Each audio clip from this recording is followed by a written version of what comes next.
ओम श्री गणेशाय नमः। दोस्तों, समाधान ही समाधान यूट्यूब चैनल में आपका हार्दिक स्वागत है। वृश्चिक राशि वालों, आज की इस वीडियो में हम बात करने वाले हैं आपकी राशि के 14 जुलाई से 28 जुलाई यानी कि इन 15 दिनों के संपूर्ण और सटीक राशिफल के बारे में कि आपकी राशि वालों के लिए 14 जुलाई से 28 जुलाई यानी कि इन 15 दिनों का समय ग्रह नक्षत्रों के हिसाब से किस प्रकार रहने वाला है। इस समय में आपको किन किन चीजों से फायदा होगा, किन किन चीजों से सावधान रहना होगा, आपकी लव लाइफ कैसी रहेगी, करियर कैसा रहेगा, बिजनेस व्यापार कैसा रहेगा और स्वास्थ्य की महत्वपूर्ण और सटीक जानकारी इस वीडियो में हम आपको देने वाले हैं।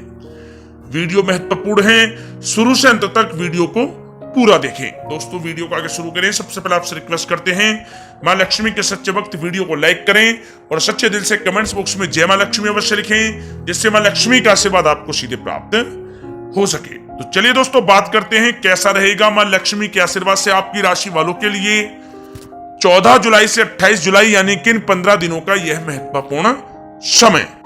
दोस्तों, अब समय पूर्णतः आपके पक्ष में है। वर्तमान में की गई मेहनत का पूरा फल अब आपको मिलेगा। साथ ही आप अपने अंदर अद्भुत आत्मविश्वास और आत्मबल महसूस करेंगे। शांति की चाह में किसी धार्मिक स्थल में भी समय जल्द ही व्यतीत होगा। मन में चल रही किसी दुविधा का भी समाधान मिलेगा। संतान द्वारा कोई शुभ समाचार मिलने से घर में प्रसन्नता का माहौल रहेगा। धन प्राप्ति की दिशा में किए गए आपके सारे प्लान सफलता हासिल करेंगे। अब आप बेहतरीन तरीके से अपने कामकाजों को अंजाम देने में भी सफल रहेंगे। अपनी छुपी प्रतिभाओं को समझें और उनको सही दिशा में लगाएं।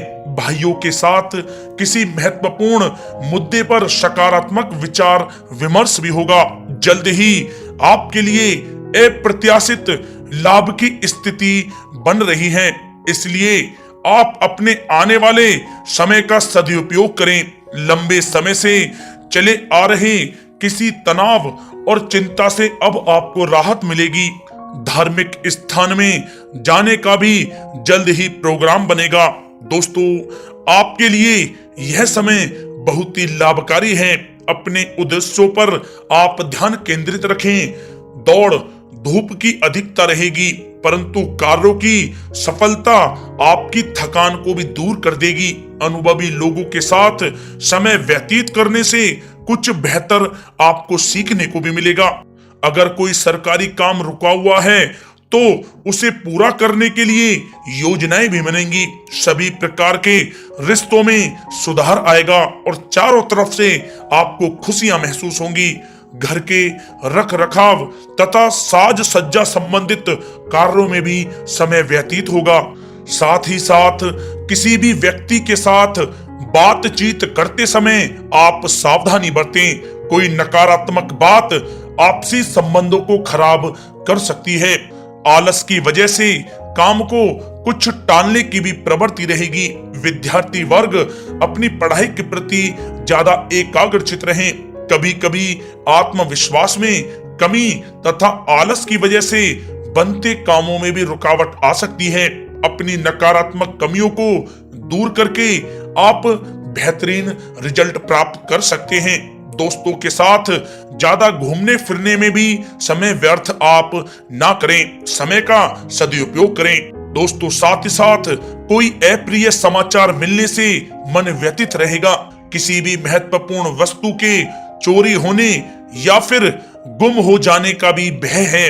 कई बार किसी मुद्दे पर ज्यादा सोच विचार करने की वजह से कोई महत्वपूर्ण उपलब्धि भी आपके हाथ से निकल सकती है। थोड़ा सावधान रहें। शेयर, सट्टा आदि में किसी प्रकार का आप निवेश ना करें तथा साथ ही साथ किसी अनजान व्यक्ति से वाद विवाद में भी आप ना पड़ें। घर में मेहमानों के आगमन से कुछ महत्वपूर्ण काम भी रुक सकते हैं, इसलिए अपने कामकाज के प्रति सजग रहें। साथ ही साथ पुराने झगड़े दोबारा उभर सकते हैं। पढ़ाई कर रहे बच्चों में आलस रहेगा, खासकर पैसों के मामलों में। किसी पर भी आप अधिक भरोसा ना करें।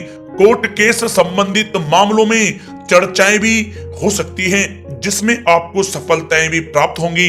कभी कभी आपकी शक करने की प्रवृत्ति आपके लिए परेशानी का कारण बन जाती है, इसलिए अपनी सोच को सकारात्मक बनाकर रखें, आपके लिए हितकारी रहेगा।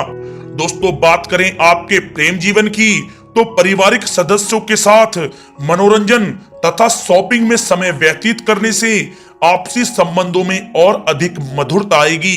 कामकाज के साथ साथ परिवार के सभी सदस्यों का ध्यान रखना भी आपका दायित्व है। किसी गलतफहमी की वजह से घर में किसी सदस्यों के साथ मतभेद हो सकते हैं। पति पत्नी में आपसी सामंजस्य का भाव विद्यमान रहेगा। पारिवारिक व्यवस्था को बनाए रखने के लिए अपने क्रोध पर नियंत्रण रखना भी आपके लिए अति आवश्यक है। रिश्तेदारों से संबंधित कोई शुभ सूचना मिलने से घर में उत्सव भरा माहौल रहेगा। प्रेम संबंधों में भी और नजदीकी आएंगी। पति पत्नी से संबंध मधुर रहेंगे। प्रेम संबंधों में अपने साथी के प्रति ईमानदार रहें। वैवाहिक संबंध मधुर रहेंगे, परंतु मित्रों से अधिक मेल जोल रखना आपसी संबंधों में परेशानियां उत्पन्न कर सकता है। दोस्तों, बात कर लेते हैं आपके व्यवसायिक कैरियर की। तो व्यवसायिक दृष्टिकोण से समय पूर्णतः आपके पक्ष में है। आप किसी भी तरीके से अपने काम को निकलवाने में सक्षम रहेंगे। नौकरी पेशा लोगों को भी अपना काम कुशलता से पूरा करने पर सीनियर ऑफिसरों से सकारात्मक परिणाम हासिल होंगे। सहयोगियों और कर्मचारियों के साथ संबंध मधुर बनाकर रखें। जिस कार्य को आप सहज और सरल समझ रहे थे, वे बहुत ही मुश्किल भरा होगा। इसलिए अपने कार्य के प्रति पूरी तरह से एकाग्रचित रहने की आपको आवश्यकता है। नौकरी पेशा व्यक्ति अपनी फाइल व दस्तावेज बहुत ही अधिक संभाल कर रखें। कार्य क्षेत्र में शांति प्रिय तरीके से काम संपन्न होते जाएंगे तथा अपनी जिम्मेदारियों का भी निर्वहन आप बखूबी करेंगे। नौकरी पेशा व्यक्ति अतिरिक्त आय प्राप्त करने के लिए भी किसी प्रकार का प्रयास ना करें, क्योंकि किसी प्रकार की मान हानि के भी योग बन रहे हैं। कुछ नए व्यवसायिक अनुबंध आपको प्राप्त होंगे। पेपर वर्क करते समय बहुत ही आपको सावधानी बरतने की आवश्यकता है। जरा सी भी लापरवाही नुकसानदायक साबित हो सकती है। इस समय कार्य की गुणवत्ता को और अधिक बेहतर करना अति आवश्यक है। प्रॉपर्टी संबंधित कार्यों में सफलता मिलेगी तथा व्यापार को आगे बढ़ाने के लिए भी कुछ महत्वपूर्ण योजनाएं बनेंगी और सफल भी होंगी। नौकरी में अपने लक्ष्य को प्राप्त कर लेने से आपको राहत भी मिलेगी। कार्य क्षेत्र में धन प्राप्ति के लिए किए गए नए अनुबंध विकसित होंगे तथा नई योजनाएं बनेंगी। रुके हुए सभी कार्य भी आपके निपटेंगे। कोई नया काम शुरू करने से पहले अपने घर के अनुभवी व्यक्तियों की सलाह अवश्य लें, आपके लिए लाभकारी रहेगा। दोस्तों, बात करें आपके स्वास्थ्य की, तो स्वास्थ्य के दृष्टिकोण से कफ और खांसी की वजह से गले में और छाती में सूजन महसूस होगी। लापरवाही बिल्कुल भी आप ना करें और उचित इलाज लें। साथ ही साथ अत्यधिक काम की वजह से थकान व कमजोरी महसूस होगी। समय समय पर आराम भी लेना आपके लिए आवश्यक है। साथ ही साथ अपने खान पान पर भी आप विशेष रूप से ध्यान दें। तला हुआ भोजन आप ना करें, परहेज करें, सुपाच्य भोजन करें, जो आपके स्वास्थ्य के लिए बहुत ही अच्छा रहेगा। साथ ही साथ अपने स्वास्थ्य को और भी अच्छा रखने के लिए आप रोजाना योग करें, व्यायाम करें, स्वस्थ रहें।